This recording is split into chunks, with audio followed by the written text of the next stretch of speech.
try to start up again.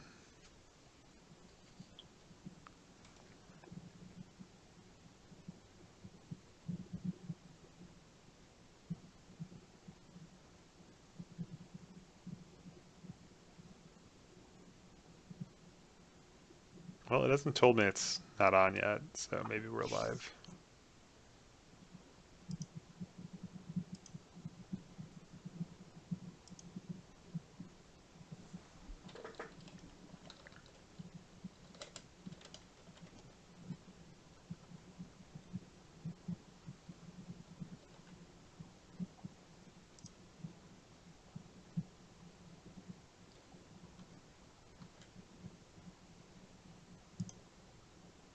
Really missed the thing that tells you, but I have to imagine we're live if I still haven't gotten told we're not. Well, I suppose we can just go with it and see what happens. Yeah, it looks So like we're let's talk a live. little bit about the Michigan PTC now that we're back, and that's our main story. Congratulations to Mason winning with the Kim Kick deck. The guys in Michigan, Kevin Berber, just can't seem to stop Kim. It seems like. Yeah, I don't know what it is. It is a fun fact. I beat the winning Kim deck both times in these last two PTCs. Last year I beat him in, I think it was round 4 or 5. It must have been round 4. And this year I beat him round 1, and then he ran it back, and I think picked up a unintentional draw and won the rest of his matches until the end of the tournament. Um, yeah, I don't know what it is. Some decks really struggle against him. Other decks, play a close game, and maybe he just, came out on top on some close exchanges. I don't know. Well, I know he had some pretty close matches throughout the day. The couple of matches I did get to see didn't seem like he was just going up and over with no effort. Because I think there's some stuff in the format that can kind of hold Kim back. Oh, He absolutely. did had in the finals he had to play one of the decks I thought he might have the hardest time beating, and that was Napalm Man. I feel like Napalm Man can pressure Kim's life total without having to go completely all in. Plus, Napalm Man's going to be wanting to run Diplomatic. In fact, any of those people on those symbols are going to be wanting to run Diplomatic. And I feel like if you can get like a pair of Diplomatics out against Kim, that's going to make killing you a lot harder. Well, yeah. I mean, I think Diplomatic's definitely quite good. It can end the game real quick, but you still have to make a 5 check for all those, and you definitely die a lot faster than he does if he's looping you. Even with Diplomatic online, maybe if he's at 10, he'll have a really hard time killing you. You have to get him to 10 first. Uh, and you have to also to open all those and then not get ever hopeful or anything. But it's Mm-hmm. certainly a powerful tool. Um, Congratulations also to Chris Pratt, who got made it to the finals as a finalist, and also Swiss champs, picking up. He only lost one match, which was the finals that weekend. He also picked up I believe, an intentional draw in the last round, but I could be mistaken there. I thought didn't he play Jesse in the last round? Yeah, I think you're right. And I So, believe he defeated him. yep. Yeah, that Napalm Man deck I got to watch, on the stream for a little bit, and I actually watched the match against Miles Tyler as commentating during that, and I feel like that Napalm Man is just the slow and steady wins the race. Absolutely. He Yeah. can, he's got a big booty, and he has a proactive game plan even when he's not dumping 6 attacks on the table, which combined with Shield Rim isn't that unreasonable in a 5 hand size. Yeah, if he manages to put together a range attack and a couple shield rams, you get a hurting on you. He gets to put a hurting on you very quickly, and even if he doesn't finish the job doing that, you're going to be disrupted by the staging area disruption by needing to block some of those a little bit, and it's going to be really tough for you to come back from that kind of game because if you're at 6, it's basically over unless you can kill him right now. Yeah, one thing I during the semifinal match against Miles, Miles switched from his pet character Terry into Andy, which can give Napalm Man, I think, quite a bit more trouble since Napalm Man can no longer lead with an attack safely because he can just kick it out of the card pool. Yeah, yeah, and he's definitely a very powerful character against anyone who wants to attack early and often. who has a small hand size. But he does give up a lot of his own offensive power. Losing out on those +5 damage pumps from Terry can be really rough. Yeah, it seemed like he actually beat Napalm Man pretty quickly with Andy during the second game. After that, though, in the third game, it seemed like Miles had the misfortune of just bricking for several turns Mm. and was able to kill him that way. Pat on the back goes out to Kevin and Jesse. They both made top 8 and lost in the first round of elimination. Yep. Kevin was playing Turbo Man and Jesse was playing Iceman, Just stuck with which sweet. Jesse's deck was pretty sweet. Yeah, we're just proving And that so Rochester's not dead, but we're not good either. So we're not that great. I ended up going and playing with Athena, trying to prove that even without um, Scorch Wheel and without Hi-Fi Stereo, that I could shatter that glass ceiling and make it into elimination. And just the format was just super hostile for 7 hand sizers. I mean, my gimmick I was trying to run involved using petrol powered and Maxima laser, which was cool. I got to fire my laser all day and put petrol powers back into my staging area. But the problem with both petrol powered and Maxima lasers, they don't roll blocks, yep. which they shouldn't because they're extremely powerful. But blocking for a 7 hand sizer is super important in this format. Absolutely. I mean, when 6-handers are designed to kill other 6-handers by like turn 3 or 4, that's just a lot of power that you got to get through. You're having to get through 25 plus vitality and get it done by turn 3 or 4, which means getting through 20 vitality is much, much easier. Yeah, and especially if you like as a 7-hander, if on turn 2 you just like they just get in a stray hit on you, just deal 5 or 6 or 7 or 8 9 damage. Uh, it's going to be really hard for you to stay alive after that, and it's also it's very challenging to prevent yourself from ever getting touched. Even with an Aaron hit on turn 2, maybe after you get a mediocre build, or after you get an aggressive build trying to get ahead in the game with your 7 hand size, but don't necessarily be able to keep the full range of blocks. Mm-hmm.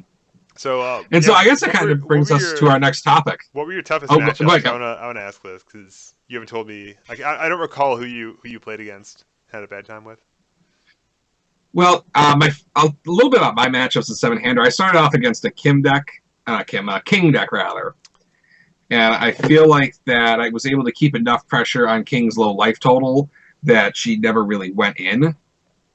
Because I know in my first game I dropped a Maxima Laser and a Psycho Medley on turn 2, which I think put the fear in them. Yeah, And I think that's pretty good to put the fear in someone with 2 8-speed attacks on turn 2. absolutely. Then in my second match, and I'm going to forget some of these matches. I believe I played someone with a Schecter deck. Yep. I think it's Schecter. Yeah, there was a Schecter deck running around. I saw Chrissy played against round 1. Yeah, I played against it round 2, and I got my poop packed in first game because I didn't think Schecter could do that much damage on turn 2, and then she did. Games 2 and 3 went more in my favor. They went a little longer. I was able to block a little more. Team K-Dash is super good against a deck that only runs mids. Yeah, I can imagine. And then I did get to take my opponent's last 2 vitality away in the third game with Diplomatic after they revoked my Maxima Laser Enhance. So when the revoke left the card pool, I got to burn them for 2. All right, so you started off strong. What's So that? So I'm hearing you started off strong then, right? Or yeah, I'm sorry, the signal broke down a little bit. Oh, geez. So you started off strong. You won your first 2 matches, right? Yes, I do believe I did, and then bad things happened after that. I went directly to the raccoon bracket. I was defeated by a Swordman. I was defeated by a Napalm Man, and I was defeated by, and I feel like such an ass because I don't remember, by some other 6-hand size character. All right, I'm replacing your picture as we speak with the appropriate wheelie bins. So, I mean, I guess that kind of leads into our next story, Kevin Broberg, is playing 7 hand size is It's perilous right now. Yeah, after we saw the results from the UK PTC, where an eight hand size made eighth place, a seven hand size made seventh place, and then six through one were all six hand size, we joked that about the death of the seven hand size, who have been for a long time, not if not completely dominant, they were generally considered to be the best place, the best trade off. Where you'd have the rare eight hand size with bad abilities, but you'd have seven hand sizes with good abilities, and then six hand size with like slightly better abilities, but it wouldn't be worth it. Um, and today, that you just don't see that as much. You see a lot more six hand sizes topping events. These last two PTCs both were won by six hand sizers, um, and even just if you just sit down to play a pickup game, if you're playing a seven hand size character, you just die on turn two. You just die without a lot of input into the game a lot of the time. Um, Mhm. and I think that you can still play the same cards as you used to be able to. You can still build your Athena decks like we saw at Worlds this year. There were three Athena decks in the top 16 before diversity, and two of them were largely of a similar mold as yours, just kind of mid-rangey decks that would play some leaf shields and block and stay alive, play some breakers, and then pull ahead in a medium or long game. And those kind of decks just aren't succeeding anymore. I'm There was an Earth Iori that was an extremely aggressive deck this weekend. There was there was an alt by All Turbo Man that was extremely aggressive, and I think that was the end of the six handsizers for this weekend. Let me double check real You quick. mean you mean seven handers? Seveners, yeah, yeah, and I think that's not a Yeah. coincidence. Go ahead. Oh no, I was just saying, yeah, even in elimination. I mean, there weren't a ton of seven hand sizers showing up to play this weekend. I would say less than a quarter of the field was seven hand size, Yeah, and so I think and this is really kind of a product of a design philosophy. I think this is intentional. Uh, I think that that Jasco Games has said they want to push better attacks, better, and then to kind of they want to push the game to end on turn three or four and have these better attacks, more exciting, more synergistic decks built around the characters. And the cool thing about seven hand sizers is that you have more resources to play with, but that's balanced by having weaker abilities. So if you have more synergy with your character, but you have a weaker ability, that's going to be less powerful than a synergistic six hand size character. And so I think you can see that a little bit in this set. Turbo Man's very synergistic, but we'll talk about that a little later. Uh oh, your video just cut out. All right, you're back. what was that? Your video cut out for a moment, but you're back now. Oh no, Um, cool. but then if you have on the other hand, you have like Yamato Man, who's not who's not seen much success. But on the other hand, you have like characters like Base and Tengu Man and Napalm Man, who like it's very easy to build a successful deck with those characters. Those decks are immediately very powerful, even if you don't take a lot of fine tuning effort into it. Uh, and it's a lot different than some of the seven hand size decks we've seen that require a lot more intricate understanding to be able to succeed. Well, I mean, with the Kim deck, and I'm not trying to take away from Mason's win at all here, but a lot of times with the Kim deck, you get to a point where it's if I draw two kicks, I win on the spot. Especially as you get to a middle or long game. If you draw two kicks and your opponent doesn't have a way to tap your board or make you pitch your Griff, you could win just on the spot because you can play, the same attack 8 or 9 times. Yep, Kim is really quite reliable at winning the game by turn three or turn four because every foundation he plays will typically be worth 7 damage on his kill turn or 6 damage or whatever. You know, lowest possible case is double Hagatsuzen does 5 each, and then you can often find ways to get extra cards in your hand to keep pitching to his cycle. Um, and I think that we're talking about if I was talking about characters from the new set and this new design philosophy, I think that Kim is an extreme example from kind of back a little ways of a character who's built with powerful attacks. I'm going to pull up Howheat and Kyaku is an extremely powerful card that we've seen at times in completely non-kick related decks, and we see it as an absolute staple in Kim because destroying your opponent's momentum can be so powerful. Um, and Yeah. Kim himself he builds himself. You can't once you realize the gimmick with Kim is to play just only his attacks and play a relatively low attack count, build a ton of foundations, and then loop your opponent to death with the same cards without ever comboing them. Um, it's very easy to construct that deck and to construct it to a. It's kind of hard to screw up, sort of, and Yeah. you can kind of see that with a character like Base or with Tengu Man, or even Napalm Man, who really say, you know, play all of your own cards, and you can still, and it says, play these and then play the like Napalm Man, play some Shield Rams, play Napalm Man's moves, and then play the best like other couple filler attacks. And I'm not saying this to take away from the skill required to pilot these, but it's sort of given to you, and then in contrast to having to figure out the best way to abuse Turbo Man or the best way to abuse Athena, where it doesn't just kind of build itself for you. You have to really select the best from a lot of different options. Yeah, and I think that was just a little bit from the older design philosophy. I know, especially with Athena, a lot of her cards just, first of all, she only had 9 card support, and not all of her cards are necessarily good for her right at that time. Yeah. Because I mean, and I know there've been Athena decks ran that don't run Psycho Medley at all, and that's like her big finisher. And a lot of the other stuff in the Team Psycho Soldier package just isn't good for her. And so then you have to look, I think, for more cards outside of run Athena support and win games. Yep. Yeah, and I think 7 hand sizes generally have to play a much bigger diversity because their added hand size lets them find synergies between the cards in their deck rather than saying character plus whatever equals the win. Um, Mm-hmm.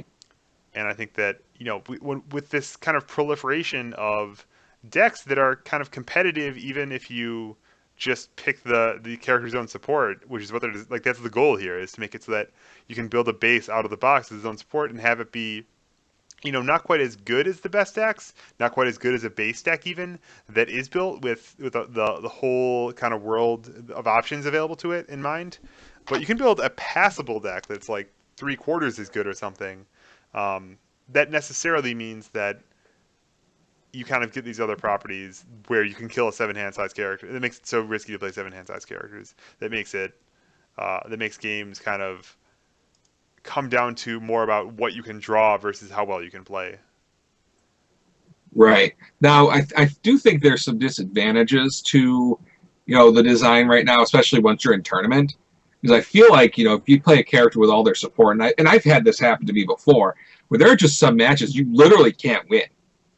There's just like, they could work out to be like there's a certain suite of cards that, a certain symbol can run that you could never, ever, ever get through. Yep, and there's actually a good example of this, although it does use Kim, who's kind of our unintentional whipping boy, because we're not trying to just talk about like this old one character who's arguably a mistake.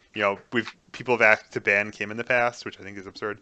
But this weekend, I was talking to Jeremy Ray about his quarterfinals matchup against Kim, who he had played in the Swiss rounds, and Jeremy Ray was playing a Mega Man deck that was really centered around stopping kind of one big attack decks, or decks that kind of like poke a little bit and then, try to finish off with one huge move.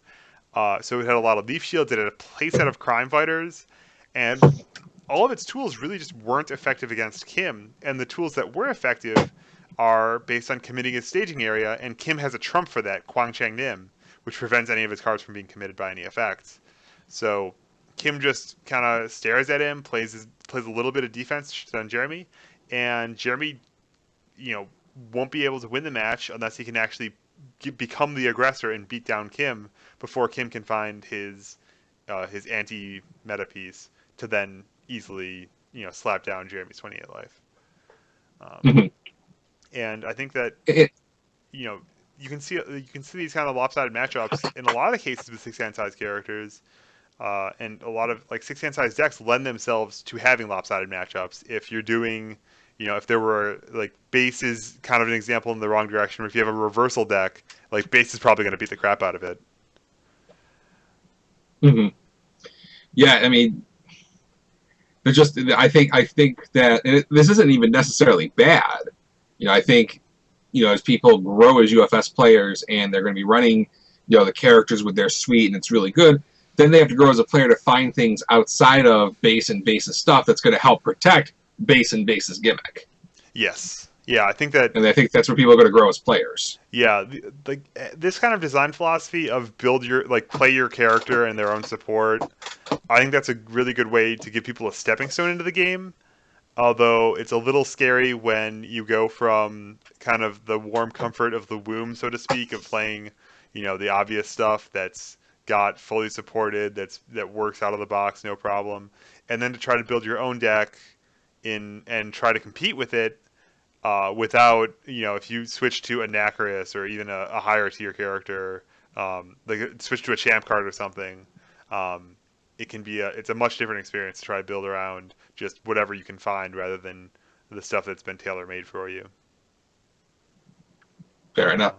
Uh, All right, Cameron Burberg, let's move on to kind of like a little review of last week's top five, where we look back at some of the cards that we thought you needed to have a plan against in Michigan, and let's kind of see how we did. all right, do you want to start at the top or the bottom of the Let's start at list? the bottom. So, number 5 last week was Ever Hopeful. How do you think you did on All saying right, you need to be playing around that card? I'm going to give myself a D for that one. I do not think that Ever Hopeful was nearly as important of a card as I expected it to be, or rather, maybe I'm being a little harsh on myself. I thought it would be like a role player that you would see a little bit of, but there was even less of it than I expected.